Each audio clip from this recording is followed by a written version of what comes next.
This is Monday morning, March 9th, and we are in Los Angeles. Tonight, we are to start our closed classwork here. But this morning, some of the members of that class have met in much the same way that we have done in the past year in other cities, having small groups of practitioners, teachers, workers in the message of the infinite way, for informal talks, questions, answers, and any form of helpful activity that may unfold from the Father to us.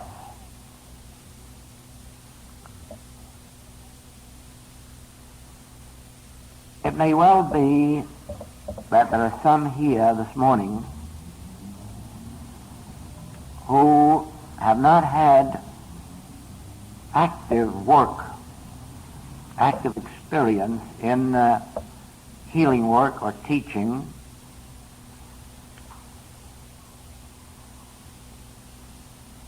and I'm sure that they will derive some benefit from what takes place. But the greatest benefit will be to those who already have experience in some activity of truth work, and more especially some activity in the healing and teaching. Now, the most important part of all the work, so far as the infinite way is concerned, is the healing work. And you may wonder why that is, since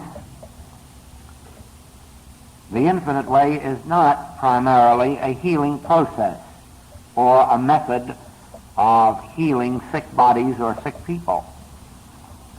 Actually, in the infinite way, healing is just an added thing, something that takes place automatically as consciousness unfolds spiritually.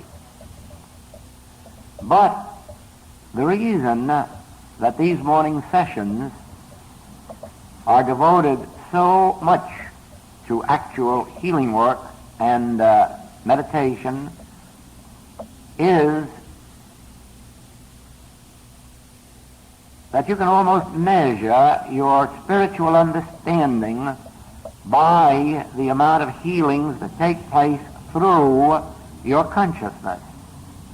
Now, it may seem strange right here to say that you mustn't judge by whether or not you are getting healed. It's a strange thing that for a long time to come you may not get a healing yourself, or some one particular error may fasten itself to you and stay by with you for a long, long time to come. And you will wonder, how is it? Am I progressing? If I am progressing, why isn't it showing itself forth in my experience? Well, the answer is this. It would be as impossible for light to be admitted to this room and not dispel the darkness as for the light of truth to enter individual consciousness and not dispel the errors of sense. In other words, there are not two processes, the admitting of light and the expelling of darkness. The admitting of light is the expulsion of the darkness. And so the admitting of truth to consciousness is automatically appearing as harmony in the outer world.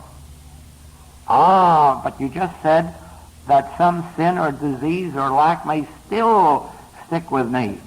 Yes, and I'll repeat that. It may even intensify itself for a while. And there is a reason for that. The reason is this. We are all in a transitional stage. We are all making the transition from a material state of consciousness to a spiritual one, which means that we are going from a state of consciousness that believes that money is supply to one that realizes that the consciousness of truth we entertain is supply, and money is the effect of it. In the same way, we are making the transition from the belief that the heart, liver, lungs, brain control or govern our lives, and that anything that would happen to our heart, liver, lungs, or brain would damage or destroy our lives. And we're going from that belief or state of material consciousness, physical consciousness, to the understanding that it is our life or consciousness of truth that governs the heart, liver, lungs, and brain. Well, now you can see that just having physical health is not the answer to your problem or mine.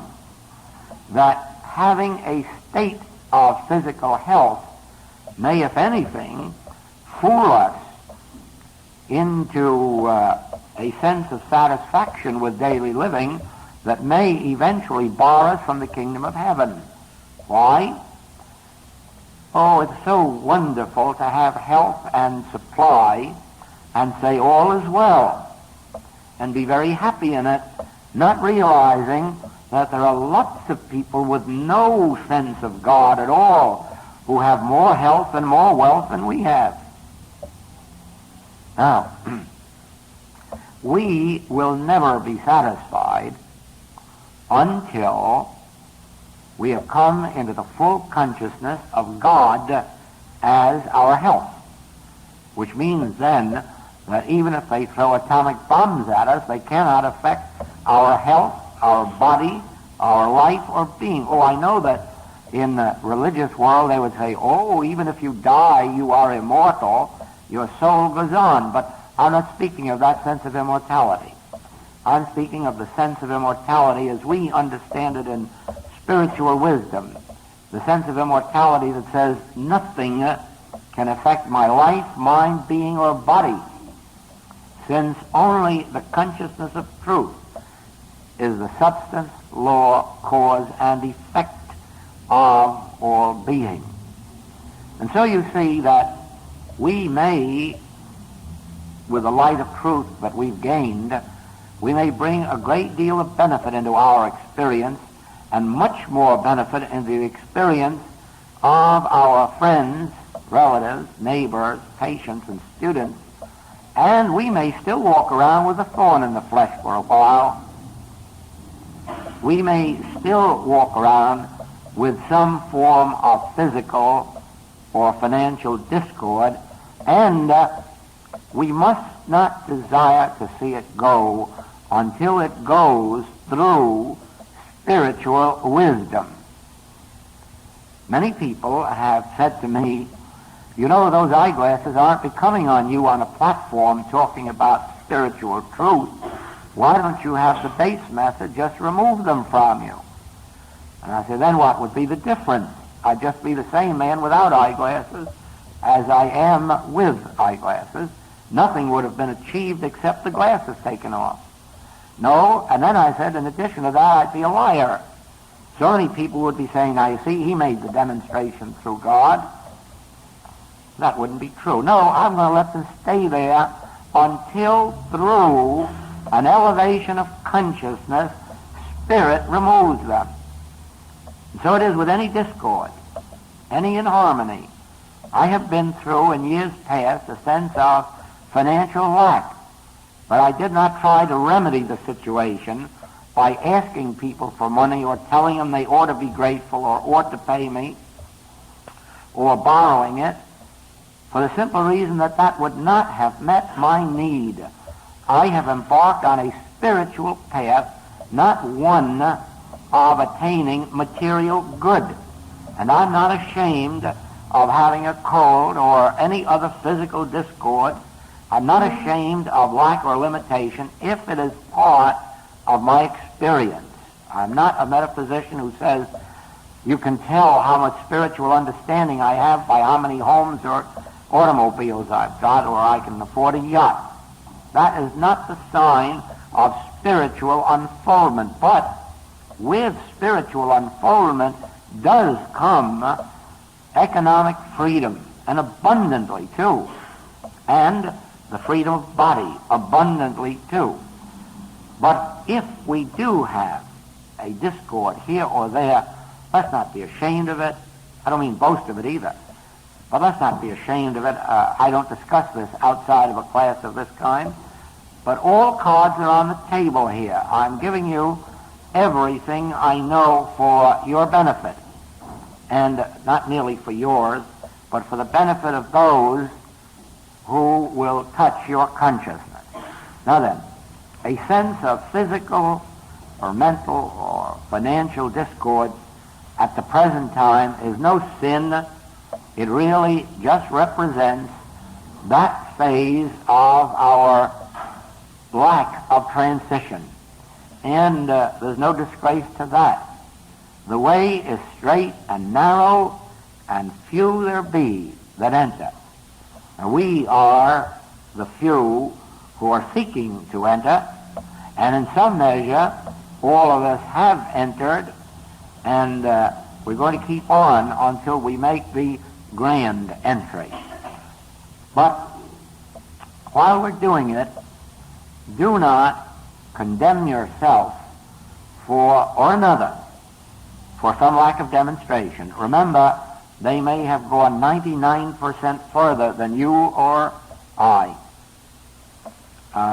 in some ways that are not visible to us, and that we would gladly exchange for what we have progressed in. I know that that is very, very true, that there are modes and means of spiritual development and unfoldment that go far beyond any immediate sense of merely health and wealth. So let us take our own demonstration in stride and imbibe all of the truth that we possibly can. Learn it all, study it all, listen to it all, read it all, ponder, meditate, and let it fulfill itself. And if at the moment we are able to help others more than ourselves, they said the same thing of the Master. Others he could save, but not himself. In the end, but not if we indulge condemnation or criticism of ourselves or others, not if we permit a sense of frustration to enter on the path. Please let it be understood that we have at the very best only attained 1 grain of spiritual awareness, and just go to any ocean front and see how small 1 grain is, and you'll know how much further we have to go. And I make no exceptions to that. I know nothing about whether or not Lao Tse or Buddha or Jesus Christ attained all they're credited with having attained in the complete fulfillment, but those that we have come personally close to, those of our own era whom we have known or met or heard about, none so far have attained the supreme demonstration of complete oneness while yet tabernacling in the flesh. Yes, it is possible that at a moment of transition, even what the world may call death, passing on, that one may attain, may step right from this lack of completeness into the full awareness. But so far, we have nobody on earth not certainly in this generation or the last one, ready to claim that they have attained the fullness. Now let this be understood. The fullness has been attained in momentary glimpses. There are many on earth at this very moment who have attained the full and complete realization and revelation of Christhood in momentary flashes of meditation, inspiration, initiation. But they cannot walk the face of the earth, or at least are not walking the face of the earth, in the complete sense of Christ's attainment. All of this really means stop depreciating yourself. Stop criticizing. Stop condemning yourself. If you attain that, you will attain the second, of loving your neighbor as yourself.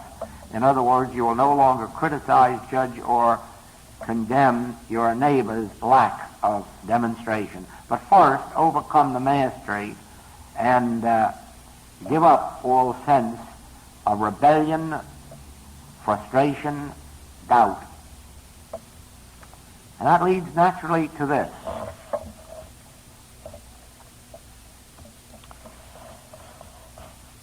We think we know what spiritual demonstration consists of. We think we know what we would like. And one of the things is that everyone who comes to us for help should have an instantaneous healing. I don't know of a practitioner who hasn't that dream or hasn't had that dream. I don't have it anymore, because I have seen so many instantaneous healings where nothing happened to the individual except the greatest sense of freedom to go back and sin again. You know, that was one of the lessons of the Master. He healed the 10. No, he healed 20. But on occasion he said, go and sin no more. And you know, I noticed this in our work. Many of our people, students, believe that if they once attain a certain degree of consciousness, that they never again can lose it. Don't you ever believe that? You can become as good a practitioner as there is on the face of the earth and as good a teacher, and you can attain heights of spiritual demonstration beyond your belief and end up in the gutter. And if you doubt it, it only represents your lack of experience in this work. It just as it takes great effort for any man or woman in life to attain success, it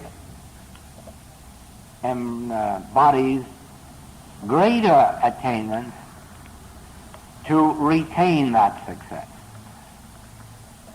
Every champion has found that it was easier to get to be a champion than to continue to be one. Every person who has achieved name, reputation, fame, has found it more difficult to hold on to that than to get it in the beginning, right? Yes. Yes, there isn't any question about it. The moment that you attain success, the next question is, can I do it over again tomorrow? Will my work tomorrow be as good as today? It is no different in this spiritual activity. The mesmerism of the world is terrific.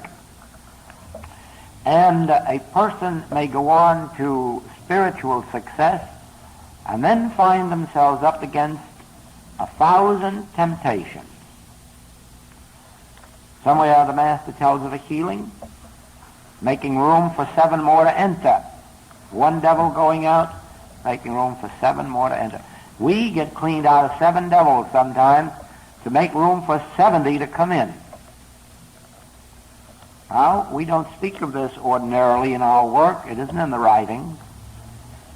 But I'm telling it to you here that every gain in spiritual understanding must be retained by as hard a work as it was to attain it, or more so. Every day brings temptations to rest either in material health or material wealth, or to rest on one's oars, or to now indulge some of the things that we didn't have time or money for before, or to accept the adulation of the world. Oh, the temptation to accept banquets and medals. Well, you say, that would not tempt me. And probably not. It hasn't tempted me, but other things have. So who knows what it is that will tempt you. The temptations are there. Whether or not we give in to them, that depends upon the degree of our watchfulness. Watch. Isn't it on the Christian Science Sentinel? Watch, work and pray somewhere. Yes, watch, work and pray, because every gain must be held on to.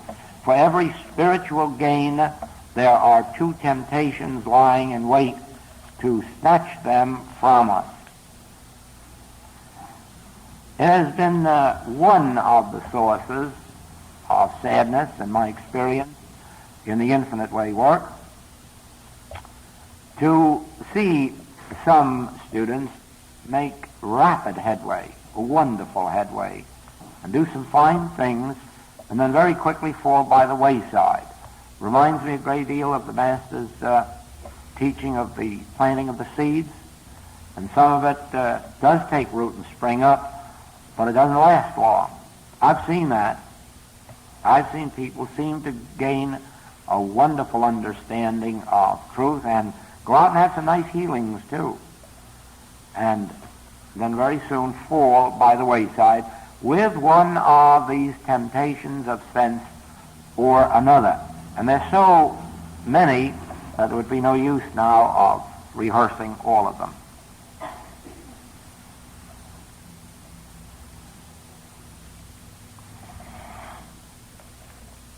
Now, in our work, we have need to watch one word. One word can make us or break us. One word alone can not only set us on the path, it does set us on the path. Rightly understood, it will keep us there. If we're not careful, it will unseat us. And that word is the word I. Now watch it. Watch it. If I may illustrate it this way, we speak of Jesus multiplying loaves and fishes. Never believe for a moment that it happened. Never believe it. The Christ multiplied loaves and fishes, and Jesus stood by probably with amazement and watched it take place. Moses opened the Red Sea. No, he didn't. No, he didn't. The Christ did. And Moses was the vehicle of it.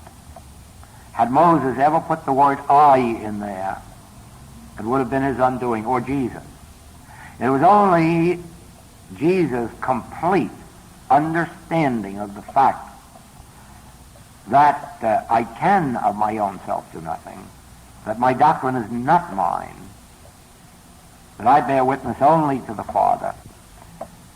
Only that made him what we call the Savior, the Messiah.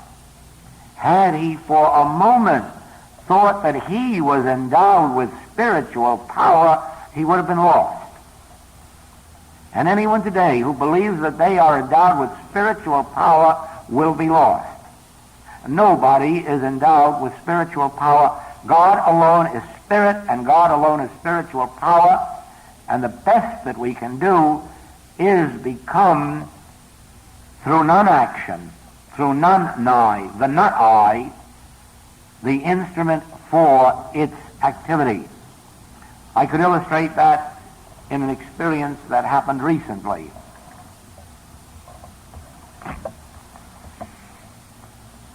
A man came to me on this trip for help on a physical problem. It had had a good deal of work and a good deal of experienced work, and hadn't yielded. And he said, "Will you, during the class this week, give some thought to this and help me?" And I said, "Yes." On the second night following, he awakened at 3 o'clock in the morning, and I was standing at the foot of his bed and said to him, "Now you see the nothingness of physical disease. Stop this nonsense." And instantly the pain stopped and he was healed. Now then, do you think that I was conscious of any of that? Speaking of Joel, do you think Joel knew that that took place? No, Joel probably was either fast asleep at 3 o'clock or was sitting meditating. But he certainly was not walking around in other people's bedrooms. He had no conscious awareness. Yes, we had this experience in Seattle something over a year ago. A young lady, also experienced in this work, asked to meditate with me. And we had, I think, 3 periods of meditation. And one morning she awakened at 4 o'clock and I was sitting on her bed talking to her.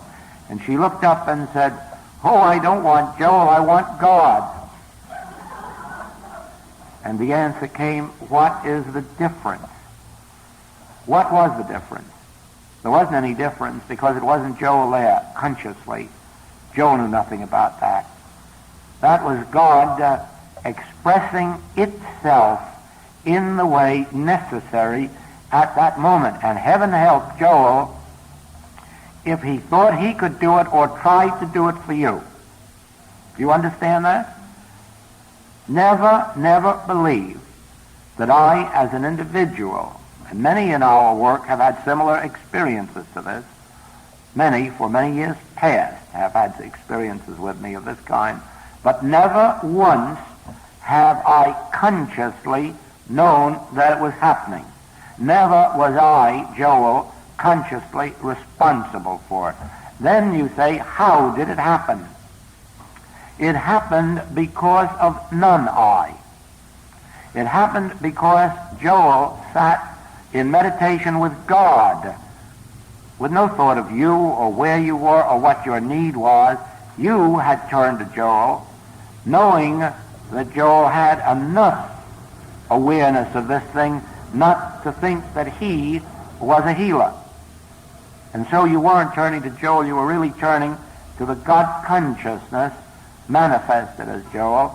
And very fortunately, Joel had sense enough to know that if the master could do nothing of himself, that Joel could do less. And so Joel's part was meditation, a conscious union with God, a frequent sitting in communion with God, pondering the great truths of God and God's universe. And then, because of your tuning in to that consciousness, which was not Joel but God, God appeared to you in the form that you could understand, and in many cases met the need. Not Joel, God, acting as the consciousness of Joel. Now, the word I would wreck this work. The moment I would say, I can do this, or you can do it, I can't, and you can't. The one thing we can do, and this is really the secret. I'm going back now to the very beginning of all my work. And that was, first, the 2 or 3 experiences that I had with my mother when I knew nothing about metaphysics, never had heard the term, didn't even know the term Christian Science then, didn't know there was such a thing. But in her headaches, I would say, Mom, I can help you. And in a few moments, she had some freedom. It only happened a few times. It never was a cure, never was a healing agency, but there was some measure of relief. But I don't know how, nor do I know what impelled me to make such a statement.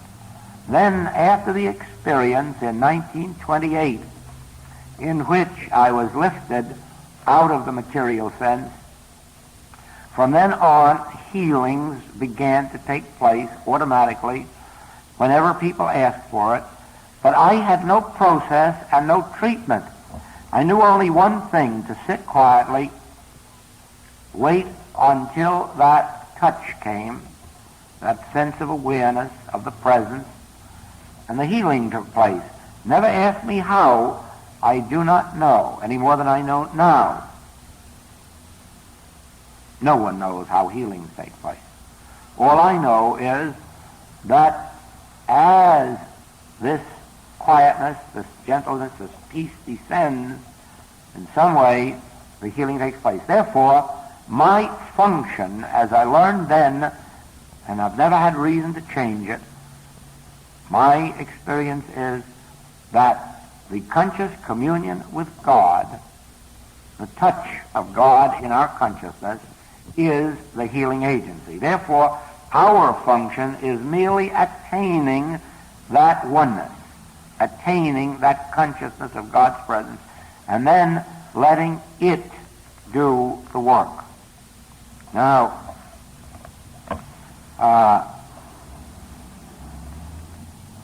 you might say, then, what about all of this treatment that we have whole chapters on in the writings? That plays its part in preventing us from having a blind faith. That prevents us from going off onto emotional tangents and ignorance of the truth of being. Now, in those days, my earliest days in the healing work, I had no knowledge of this truth of being. And therefore, I do not know how long that healing work would have continued, because it was a continuous puzzle to me and a state of uncertainty, because I didn't know the nature of it. It was only one day when the realization dawned, oh, error isn't a reality, that I caught a glimpse of how it could happen, that it wasn't the power of God doing something to an error. It was the power of God revealing that there was no error. That gave me then the basis of the letter of truth. That gave me then an understanding of what was taking place. It wasn't God being gracious to me and healing through me.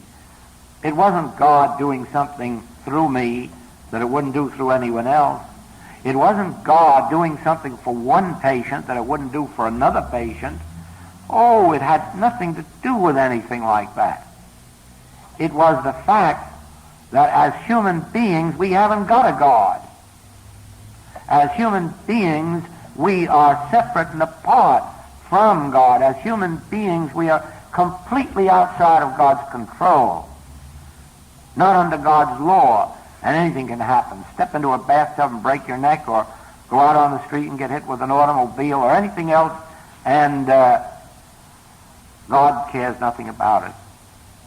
Wars, atomic bombs, where does God care? Why? A human being isn't in contact with God. And the law of God and the reign of God isn't touching a human being. Only do we come under the grace of God when we have made God contact. And then it isn't that God is overcoming sin, disease, death, lack, and limitation, or preventing accidents. It is that we are in a state of consciousness where those things cannot and do not happen, where sin, disease, death, lack, and limitation have no existence. Now, there is the entire secret of spiritual living. Unless you can give up the theological belief in a God who will answer prayer, a God who will come down to meet some human need, a God who is sitting somewhere, even within you, withholding it until you arrive at the right prayer or the right practitioner, that must be given up, or until you learn the right combination of words. All of that superstitious theological teaching about God must be given up for the truth. What truth?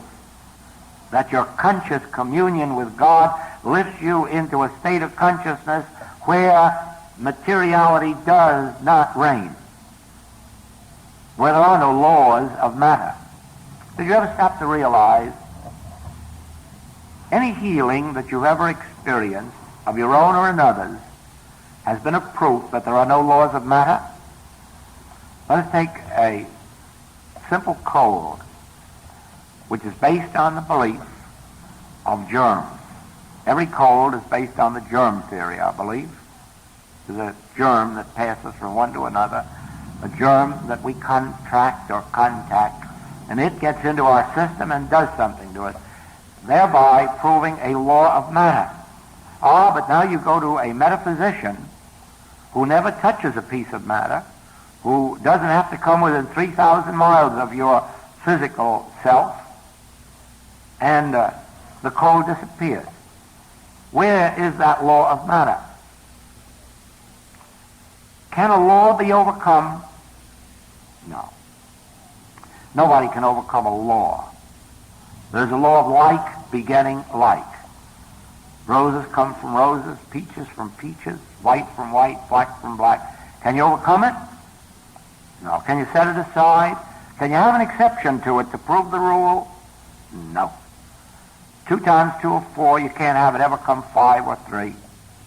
There's no such thing as an exception to a rule, nor is there such a thing as a violation, of a law, nor is there such a thing as a violation of a law or the setting aside of a law. And so, if the germ theory were a law, no Christian Science treatment or unity treatment or infinite weight treatment or even mental treatment would ever stop that law from operating. Now, every law, every healing, then, is a proof that there is no such thing as a law of matter. But you say, look at the hospitals, look at the cemeteries. Certainly they are living witnesses to the power of a belief of material law, that is, of a consciousness apart from God. Because all of those things are happening in this state of consciousness which is called material or human. Is it happening in God consciousness? No. No. Does it happen to anyone who is in God consciousness? No. Do practitioners get the diseases of their patients? No. Do practitioners have to wash in alcohol and perfume themselves with antisepticides and all the rest of these things? No. No. Why? Because there is no such thing as physical contamination, because there are no laws of matter. Now, I do believe that metaphysicians, because the first approach to this work was the mental, actually accepted the belief that although there was no physical contamination, there was mental contamination. And so they began to fear certain types of thought, fearing that the thought of one person, a bad thought, an evil thought, a revengeful thought, or a sensual thought, could pass from one individual to another. They'd already overcome the belief that diseases couldn't pass from one to another physically, but they could mentally. Well, now let's come up a step higher than that and understand that the mental and the physical states of consciousness are merely 2 levels of the same consciousness. And whatever would apply in the material realm applies in the mental. If there are no laws of contamination in the material realm, there are none mental, because they're the same realm. Now, of course, in the spiritual realm, there is a law of contamination. You're always being contaminated by God with qualities of God and activities of God, and these are contagious. They've spread right in this room from one to another so fast you'll be surprised how we'll all go out of here contaminated with God's qualities. Yes, only we won't call it contamination, we'll call it what? Grace. The love of God, the gift of God. But please understand that we must begin somewhere in the letter of truth, so that if we have the spirit of truth first, the letter of truth will at least give us something on which to base ourselves so as not to go off into blind alleys. Or if we haven't the measure of the spirit of truth, we can develop it through the awareness of the letter of truth. Let us explain that. If you only take this one point, that there are no laws of matter, just this one point, we'll have it in class during the evening sessions.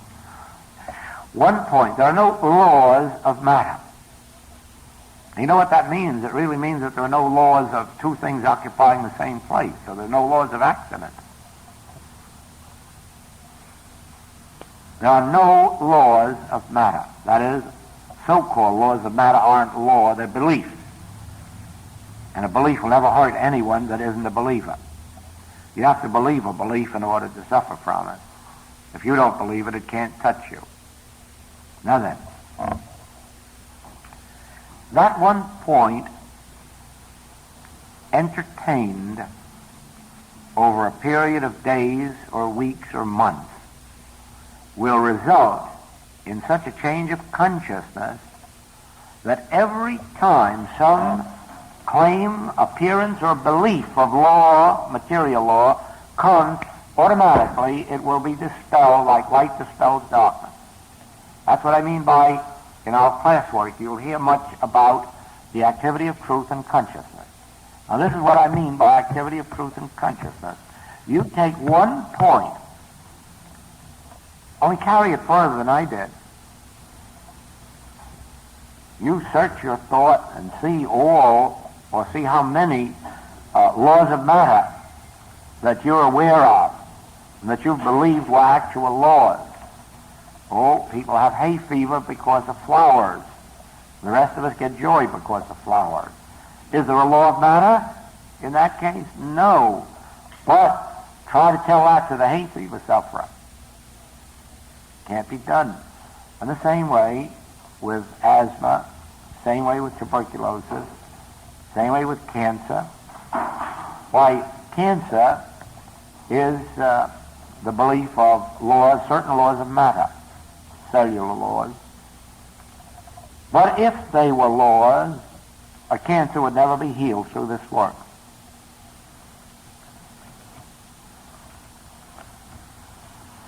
They are healed.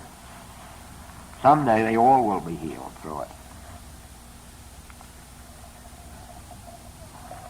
One point like that, entertained in thought, that particular activity of truth in consciousness, will develop the spirit or consciousness of truth, so that many times, without a conscious thought, a law of matter will be brought to your attention and dispelled, sometimes without your doing anything consciously about it. The mere fact that you are in that higher consciousness that recognizes, gives no honor to laws of matter, dispels it. That is why many of our good workers now have come to the place where it is not necessary for them to give a treatment, because their consciousness is so imbued with these truths that very little in the way of treatment, and often nothing in the way of treatment, is necessary to dispel the illusory sense. Also, this will explain now to some of you who have perhaps tried to practice without success, or have not had the success in practice to which you're entitled. This may explain it to you. You can't have any greater healing success than your consciousness of truth. And so, if you haven't a clear clear assurance of the truth that there are no laws of matter, if you haven't attained some measure of consciousness of that, don't expect too much in the way of healing. In other words, even to go out of here with the statement there are no laws of matter may not result immediately in healing work. You may have them at once, and then you may have them disappear in a week or two or three. It'll be up to you whether or not you take a point like this and hold to it on every occasion until it becomes a spiritual law. This truth becomes a spiritual law within your being. I mentioned yesterday this idea of these two men who had been healed of at least the acute sense of intoxication by these two girls knowing the truth. Now you see, there was a specific truth in consciousness, and reciting the fact that matter is not a law won't stop alcohol from intoxicating one. But living and moving with this truth will develop a state of consciousness, and ultimately intoxication will have no place and no presence, no power in your presence. And no one will be able to indulge any great degree of alcoholism, if any, in your presence. If your consciousness becomes imbued with the truth that there are no laws of matter. Do you see that point? Now, however, you must carry that to see what the laws are that tell about the power of alcohol, the power of infection, the power of contagion, the power of accident. These are all laws of matter. And think of all the cases that you know where laws of matter are holding people in bondage to sin, disease, death, old age, lack, and limitation. Why, every appearance of age is nothing more or less than a belief that matter has a law, and the law is deterioration in time. Do you see that? But now one point like that can change a person's entire life. Grasping, understanding one point like that can change not only their lives, but the lives of all who touch them.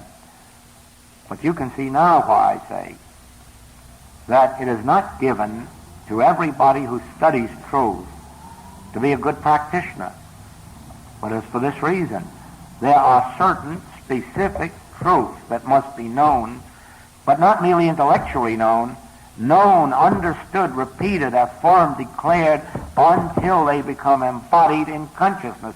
I don't mean used like affirmations in the usual metaphysical teaching, but I mean every time that you go on the street and behold some form of deformity, sin, disease, error, consciousness, be alert.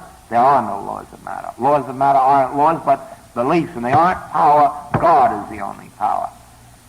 And that must be done consciously 10, 20, 30, 50 times a day, every time you witness a form of discord on the street, in your household, wherever you may be. The activity of truth in your consciousness is the secret. But how active is truth in your consciousness? How much alive can you make it? And this allows, you see, no time or space for an hour of gossip at tea time. You can't do this 1 hour a day and go back to human thinking 8 hours a day. You can't do this even 8 hours a day and go back to human thinking 16 hours a day. This has to be a rigid code of acceptance. I accept that matter is our law and has no law. And then 24 hours a day refute every appearance of a law of matter until it becomes so imbued in consciousness that just walking down the street dispels these erroneous appearances. Do you see that? The same thing is true in our work. Many, many people come to this work, and you'd be surprised how many of them discover in a few weeks or a few months that now they know all the truth there is? Know as much as teacher does. You don't need teacher anymore. Seems to become a matter of pride to say, well, I don't need a teacher anymore. I don't know how they get that way. Years and years and years must be devoted to the development of consciousness. If one has to do it alone, it can be done. If one can have the benefit of practitioner or teacher to help them, that's a most wonderful help and a time saver on the way. Believe me, doing it alone is the hard way and the long way. Just as doing it with those who have not attained the spiritual consciousness is another tough method. But find a practitioner or find a teacher who has through their lives shown forth the fruitage of their spiritual understanding, and stick with them until you know you can walk on the waters. There's no disgrace in being taught. That's just one of our American get-rich-quick ideas, that we don't need our banker and we don't need our mother and father very long and we don't need our teacher very long. We can always do it ourselves so much better and in a hurry, too. Hasn't worked so well in the past, so let's be a little more patient.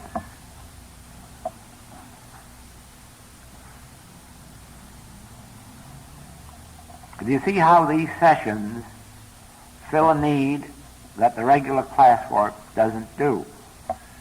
And as Al Jolson used to say, you haven't even seen anything yet.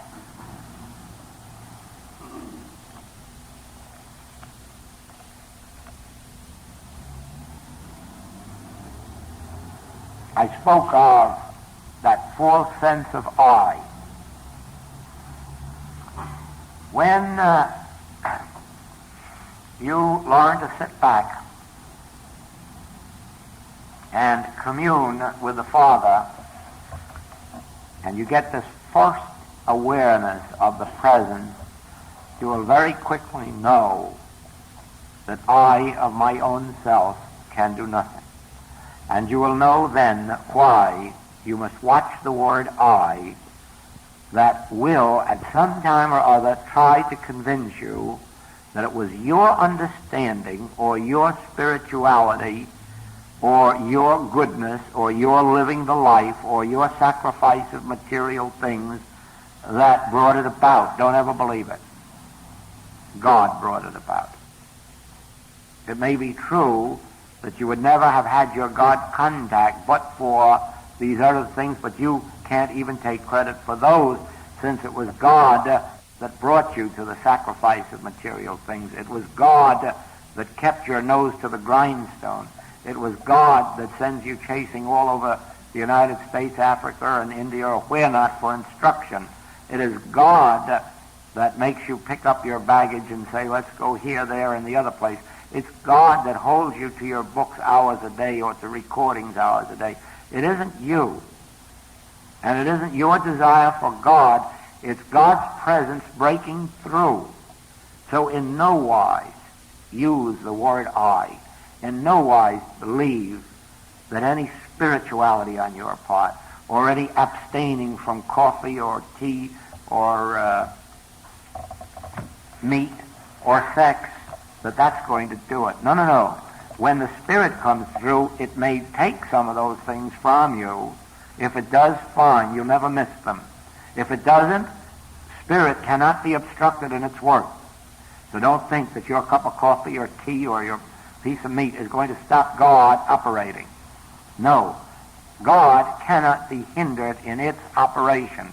All you are called on to do is make your contact. Make it. And then let God dispel both for you and for your patient and for your student whatever is unnecessary in their experience at that particular time. Always remember, we can live without meat. We can. But it's very difficult until the spiritual sense has taken over.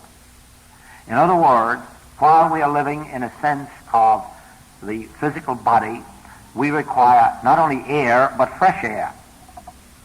And I doubt that any of us are ready to say that we would do too well without air or without fresh air.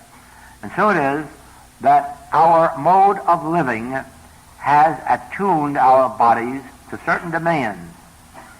And those demands, especially in our country, take the form of a need for meat. Now then, we do not live by bread alone. Aha, the word alone is in there. We do not live by meat alone, but for a while we require meat. Now then, as the Spirit takes over, it eliminates that. And people can go forever without meat, or for months, or for years without it, with no injurious effect. But why? Because the Spirit is doing that which formerly was the function of meat. And so it is.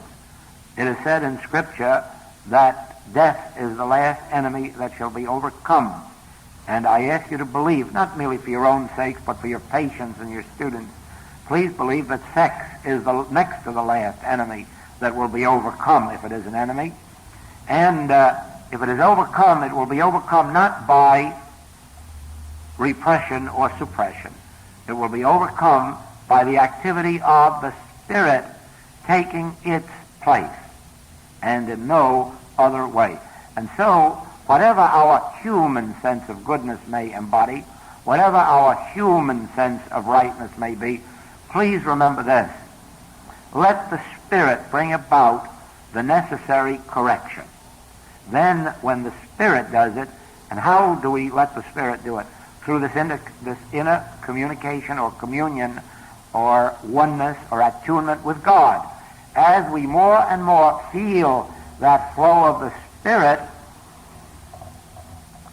we lose the sense of outer needs, outer entertainment, outer toys of any nature, outer joys, outer things. The inner fulfills in every case.